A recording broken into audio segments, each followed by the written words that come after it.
He was tired in a way that sleep couldn't fix. Every morning started before the sun came up.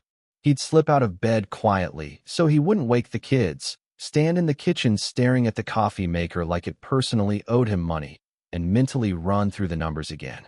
Rent, utilities, groceries, gas, school supplies. Something was always overdue. Something was always about to be cut off. His phone buzzed more with payment reminders than with actual messages from friends. Being a single dad wasn't the life he had planned. It wasn't that he didn't love his kids. They were the only reason he kept going. But loving them didn't magically stretch his paycheck. It didn't make the landlord more patient. It didn't help when his youngest needed new shoes and his oldest needed lunch money for a field trip on the same week the car started making that grinding noise again. He worked long shifts at a warehouse that smelled like dust and metal, 10 hours on his feet, sometimes more if someone called out. He'd clock out with his back aching and his hands dry from cardboard and cold air, then sit in his car for a few minutes before driving home. Not because he didn't want to see his kids. He just needed those few quiet minutes to breathe, to gather himself, to switch from exhausted employee to present father. At home, he became everything. Cook, homework helper, laundry washer, nighttime comforter when bad dreams hit. He learned how to braid hair from YouTube videos. He burned dinners and tried again. He listened to stories about playground drama like they were boardroom meetings. He smiled even when his head was pounding because they were watching him. Kids always watch. But when they finally went to bed and the apartment got quiet, that's when the weight settled in. He'd sit at the small kitchen table, bills spread out like a losing hand of cards. Sometimes he'd rest his forehead in his palms and just sit there, not crying, not yelling, just stuck, wondering how long he could keep juggling everything before something dropped. He didn't talk about it much. There wasn't really anyone to tell. His friends had drifted away over the years. Some didn't know what to say after the separation. Others were busy building their own lives. Family helped when they could, but they had their own struggles. So he carried his alone. People saw him at school pickup and thought he was strong. They'd say, "Man, I don't know how you do it." He'd shrug and laugh it off. Truth was, he didn't know either. He just woke up every day and kept moving because stopping wasn't an option. There were moments, late at night, when doubt crept in. When he wondered if his kids deserved better than what he could give. When he questioned every decision that led him here. He wasn't perfect. He'd lost his temper before. Said things he wished he could take back. Apologized and promised to do better. He carried guilt like it was part of his uniform. Still, every morning he got up and tried again. He learned how to stretch a pack of chicken into 3 meals. He picked up overtime even when his body protested. He skipped buying himself new clothes so his kids could have what they needed. He told them bedtime stories about heroes who never gave up, even when they were scared. Inside, though, he was scared more often than he admitted. Scared of getting sick and missing work. Scared of the car breaking down for good. Scared of not being enough. And yet, in the middle of all that pressure, all that quiet desperation, he kept choosing to show up. He kept packing lunches. He kept braiding hair. He kept driving that same old car across the same bridge every night after late shifts. Thinking about how to make tomorrow a little easier than today, he didn't see himself as brave. He didn't see himself as strong. He just saw a man trying not to drown in responsibilities that never seemed to shrink, carrying the kind of silent weight that bends your shoulders forward and teaches you how to keep walking anyway. The first thing he noticed wasn't the railing. It was the stillness. It was late, the kind of late where the world feels paused. The bridge lights cast long shadows over the pavement, and traffic had thinned to just a few distant headlights. Most people crossed that bridge without ever really seeing it. It was just a way to get home. But that night, something made him look twice. She wasn't moving. At first, he thought she might just be looking at the water. People did that sometimes. Stared out at the dark surface below like it held answers. But there was something different about the way she stood. Too close to the edge. Too steady. One hand gripping the cold metal rail like it was the only solid thing left in her world. He drove past her. Then he checked his mirror. Something about the angle of her shoulders felt wrong. Not relaxed. Not curious. Heavy. As if she wasn't just looking down at the water, but measuring the distance. The silent signs of despair don't come with warnings. There's no flashing light, no announcement. They show up in small, quiet details most people overlook. A pause that lasts too long. A gaze that doesn't focus on anything. A body that seems present but already halfway gone. He almost convinced himself he was imagining it. He had a long day. His mind was tired. Maybe she was just on the phone. Maybe she was waiting for someone. Maybe he was reading too much into a stranger's posture. But then he remembered something. He remembered nights when he'd sat at his kitchen table long after the kids were asleep, staring at nothing. If someone had looked through his window, they might have thought he was just resting. They wouldn't have seen the storm in his head. They wouldn't have heard the questions that wouldn't stop circling. How much longer can I keep this up? What happens if I fail? Who catches my kids if I fall? Despair doesn't always scream. Sometimes it goes quiet. He slowed the car without realizing it. His eyes stayed on her in the mirror. The way her fingers tightened on the railing. The way her shoulders rose and fell, not in a steady rhythm, but in sharp, uneven breaths. Even from a distance, he could sense something fragile in that moment, like glass about to crack. Most people think they would recognize a crisis instantly. They imagine loud arguments, tears, dramatic gestures. But the truth is, some of the deepest pain hides in plain sight. It looks like someone standing alone on a bridge at midnight, blending into the darkness. He thought about driving on. He told himself it wasn't his business. He had kids at home, responsibilities. He wasn't trained for this. He wasn't a counselor or a hero, just a tired man trying to make it through another week. But the image wouldn't leave him. He remembered how many times he had wished someone would notice when he was barely holding it together. Not to fix everything, just to see him. To recognize that the smile he wore during the day didn't match the weight he carried at night. And here she was, visible and invisible at the same time. A car passed her without slowing. Then another. Headlights briefly illuminated her face before swallowing her back into shadow. No one stopped. No one rolled down a window. Maybe they didn't notice. Or maybe they did and chose to look away. It's easier to assume someone else will step in. Easier to believe it's not as serious as it looks. Easier to protect your own fragile peace and keep moving. But the signs were there. The way she leaned slightly forward, testing the space beyond the railing. The way her other hand hovered, not resting comfortably, but searching for balance. The way she didn't react to the noise of passing cars, as if the world behind her had already faded. He felt a tightness in his chest that had nothing to do with his own problems. This was different. Immediate. Urgent in a quiet way. He turned the wheel. Not because he was sure. Not because he had a plan. But because ignoring what he had just seen felt heavier than whatever might happen next. Some people cry for help out loud. Others whisper it without words. And sometimes, the difference between tragedy and survival is whether someone chooses to notice the whisper instead of waiting for a scream. His heart was pounding before he even realized he had parked the car. The engine was still running. The headlights cut across the side of the bridge, casting her shadow long and thin against the concrete. For a second, he just sat there gripping the steering wheel.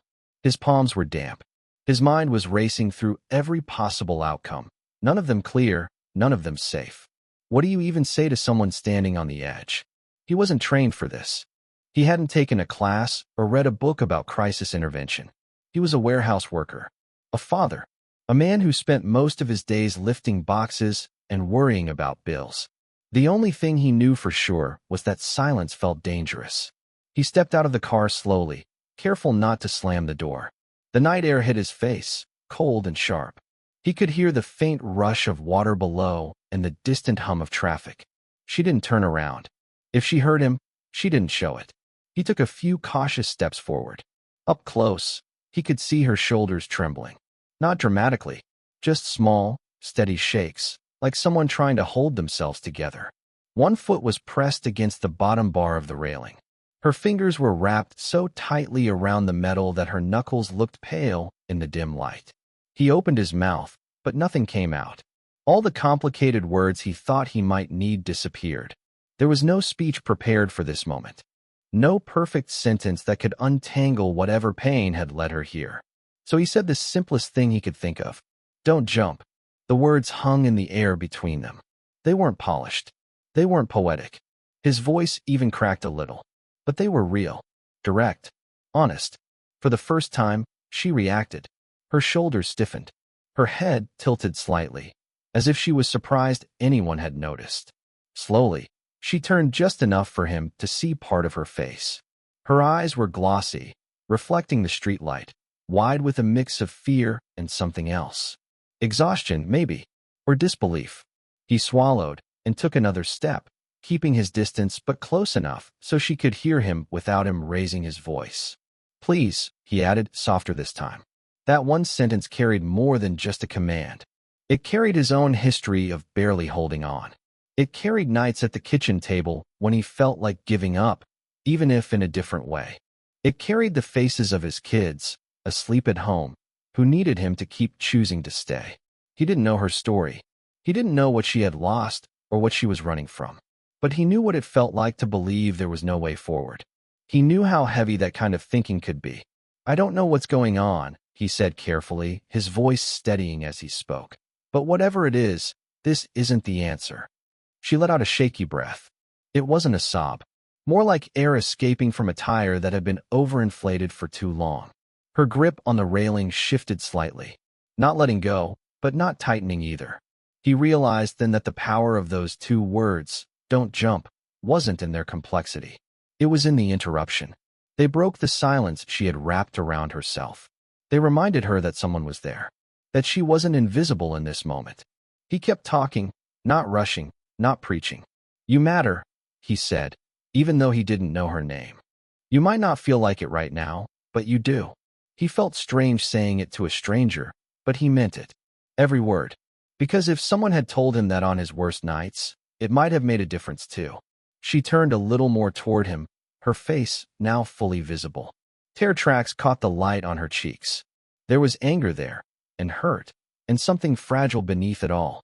You don't even know me, she whispered. You're right, he said. I don't. But I know that whatever brought you here doesn't get to decide everything. He wasn't trying to win an argument. He was trying to buy time, to stretch this moment long enough for the intensity to pass, even a little, to give her space to breathe without stepping forward. Every second felt heavy and delicate at the same time. One wrong move, one harsh word, and it could all tip in the wrong direction. So he stayed present. He stayed calm, even though his heart was still hammering in his chest. All because he chose to speak instead of staying silent. All because in a moment that could have ended in tragedy, two simple words cut through the darkness and made space for something else to happen. For a split second, he almost froze. After he said the words, after she turned and he saw the pain in her eyes, reality hit him. This wasn't a scene in a movie. There was no background music, no guarantee that everything would slow down at the perfect moment. This was real, fragile, and moving in real time. She shifted her weight. It was small, but he saw it. Her foot adjusted on the narrow ledge. The hand gripping the railing loosened just enough to make his stomach drop.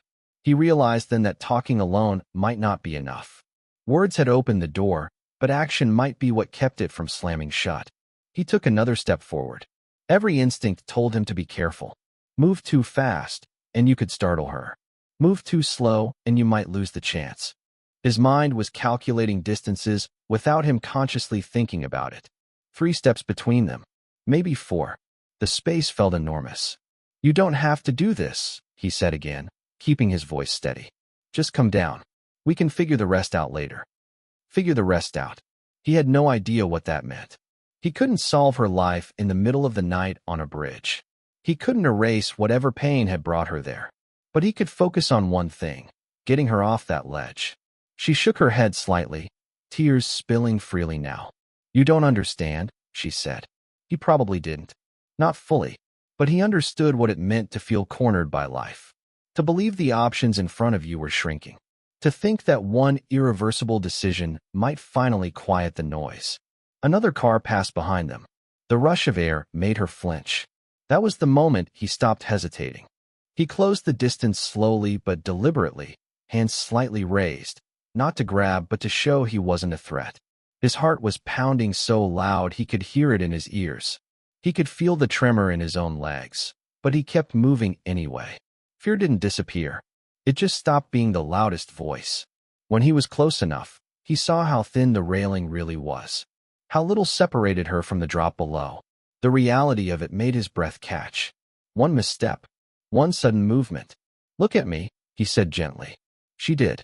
For a brief second, their eyes locked. In hers, he saw a storm. In his, there was something else. Determination. Not because he felt heroic, but because walking away wasn't something he could live with. He reached out slowly and placed his hand over hers on the railing. Her skin was cold. She stiffened at first, but he didn't yank or pull. He just held on, firm but steady, like you would steady a child about to trip. He wanted her to feel that someone was physically there. Not just a voice in the dark, but a real, solid presence. "I've got you," he said quietly. Those words surprised even him. Because the truth was, he wasn't sure he had anything fully under control. His life felt like a balancing act most days. But in that moment, he made a decision. Whatever happened next, he would not let go without trying everything. She wavered. The fight inside her was visible. Her body leaned slightly forward, then back. Her fingers tightened around his hand.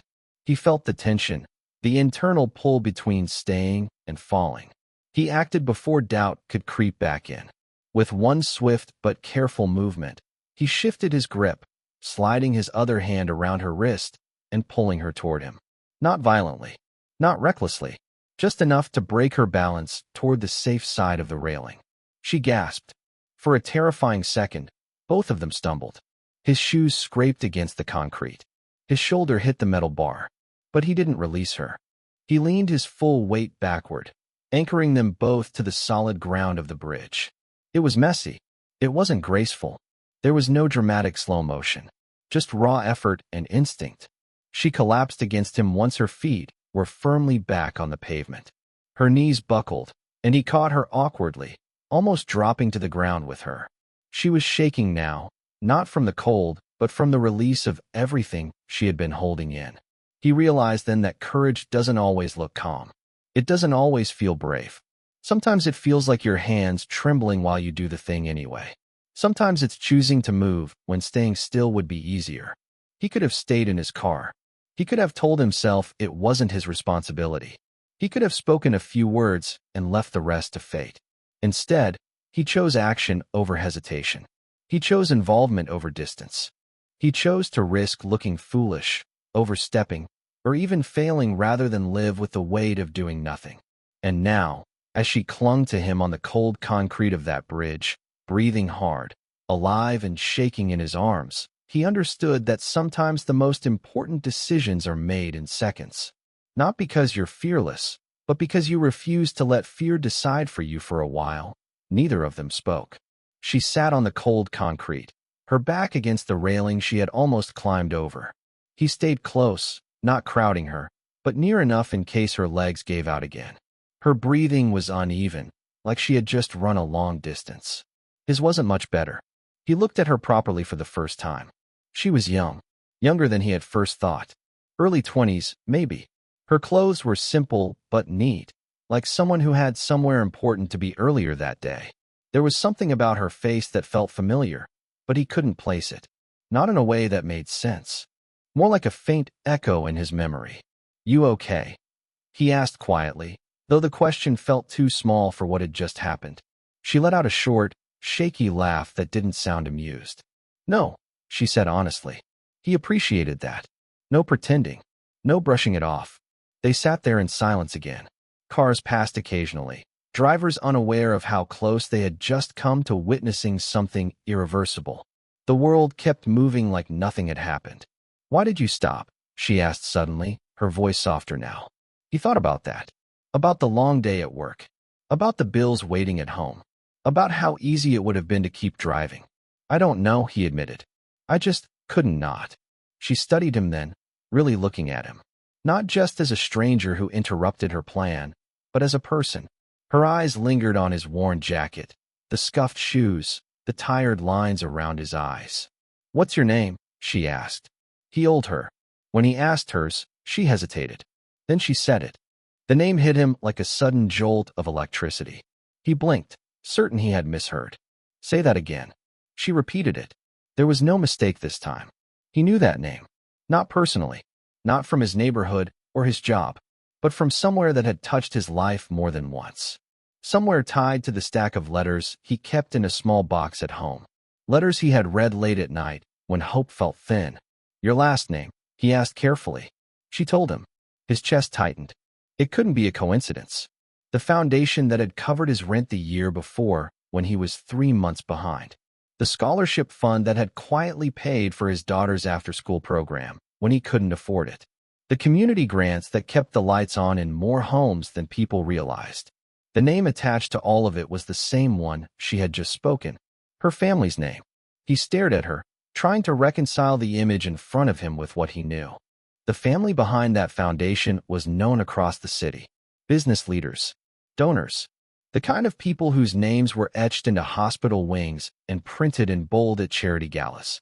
"You're related to," he said the surname again, slower this time. She looked away. "My father," she said quietly. The pieces fell into place. Her father wasn't just a businessman. He was the businessman. Interviews on local news. Awards. Speeches about lifting communities and giving back. A reputation built on generosity and success. And his daughter had been standing on a bridge, ready to disappear. He felt a strange mix of emotions. Shock, confusion, a flicker of anger at the irony. The man whose foundation had helped keep a roof over his kids' heads had a daughter who felt so hopeless she saw no way out. She must have seen something change in his expression. "Go ahead," she said bitterly. "You can say it. I have everything, right? Money, a big house, opportunities. I shouldn't feel like this." He shook his head immediately. "That's not how pain works," he said. Because he knew that now. Struggle didn't follow a single script. It didn't check bank accounts before it settled in. He had his own battles, shaped by scarcity and responsibility. Hers were shaped by expectations, pressure, maybe isolation inside a world that looked perfect from the outside. "You helped my family," he said slowly, still trying to process it. "Your foundation. It kept us from getting evicted last year." She looked at him sharply, surprise breaking through her exhaustion. "What?" He nodded. "I didn't know who was behind it. Just a name on the paperwork." For a moment, they both sat there with the weight of that connection between them. A struggling single dad whose life had been quietly supported by a powerful family. A daughter from that same family who had nearly ended hers within feet of him. The randomness of it felt impossible. "You saved my kids without even knowing us," he said softly. "Tonight, I guess. I returned the favor." Her eyes filled again, but this time it wasn't just despair. It was something more complicated. Realization. Humility. The sudden understanding that impact moves in circles, not straight lines. The shocking truth wasn't just who she was. It was that the man she thought had nothing had just given her everything in that moment. And the family she thought had failed her had unknowingly been part of holding his world together all along. They didn't leave the bridge right away. The air was still cold, but something had shifted. The edge that had felt so sharp a few minutes ago now felt like a line they had stepped back from together. She sat with her knees pulled in, staring out at the water, but not with the same finality as before. He leaned against the railing beside her, watching the slow movement of cars in the distance. It was strange how quickly a life could almost end. Stranger still how quickly it could bend in a different direction. He kept thinking about timing. If he had worked a little later. If traffic had been heavier. If he had been too tired to notice. So many small variables that could have erased this moment entirely. "You really didn't know who I was?" she asked after a while. He shook his head. "No, and it wouldn't have changed anything." He meant that. When he had pulled over, he hadn't seen a last name or a foundation or a headline. He had seen a person in pain. That was it. She wiped her face with the sleeve of her coat. "My dad talks about helping people all the time. Says our family's purpose is to lift others up. But at home, it doesn't feel like that. It feels like pressure. Like I'm supposed to be perfect. Strong. Grateful. I didn't think anyone would understand if I said I couldn't carry it." He listened without interrupting. He understood pressure. Different kind, same weight. The expectation to keep going no matter how tired you are. The fear of disappointing the people who depend on you. The silence that grows when you think admitting weakness will only make things worse. I'm not perfect, he said. Not even close. There are nights I sit at my table and feel like I'm failing my kids. Like I'm one mistake away from everything falling apart. She glanced at him, surprised by the honesty. But I stay, he continued. Not because I'm always strong. Sometimes I stay because I'm stubborn. Sometimes because I'm scared of what happens if I don't. And sometimes because I remember that bad moments don't get to decide the whole story. She let that sink in. The bridge was no longer a cliff in her mind. It was just a place. A place where she had almost made a permanent decision over feelings that, as overwhelming as they were, had shifted even in the last half hour. You think this feeling goes away? She asked quietly. No, he said truthfully. I think it changes. I think you talk about it. I think you let people see it. Even if it's messy. He wasn't offering a miracle cure. He was offering something steadier. The idea that survival isn't dramatic most of the time. It's daily. Repetitive. Choosing to wake up and try again, even when yesterday was heavy. A police siren sounded faintly in the distance, then faded. The city was still alive, still moving, so were they. She pulled out her phone, staring at the screen like it held another difficult choice. After a long pause, she opened her contacts. I should call someone, she said. He nodded. Yeah, you should. That small action felt bigger than anything else that night. Bigger than the pulling, the pleading, the shock of recognition. It was a step toward staying. While she spoke softly into the phone, asking to be picked up, he thought about his kids asleep at home. Tomorrow morning, he would still have bills to sort out. He would still pack lunches and check homework and worry about the car. His struggles hadn't vanished just because he saved someone from a ledge. But something inside him had shifted too. For so long, he had measured his worth by what he couldn't provide. The bigger house he couldn't afford. The vacations he couldn't take his kids on. The financial security that always felt just out of reach. Tonight reminded him that value isn't only counted in dollars. It's counted in presence, in attention, in the willingness to step into someone else's crisis instead of driving past it. When her ride finally arrived, she stood up slowly. Her legs were steadier now. Thank you, she said, and the words were different this time. Not automatic, not polite, real. He gave a small nod. Just keep going, he said. She promised she would try. As he walked back to his car, he realized that courage doesn't always rewrite life in grand, cinematic ways. Sometimes it rewrites it quietly. A conversation that opens a door. A hand that pulls someone back. A reminder that pain shared doesn't shrink you. It connects you.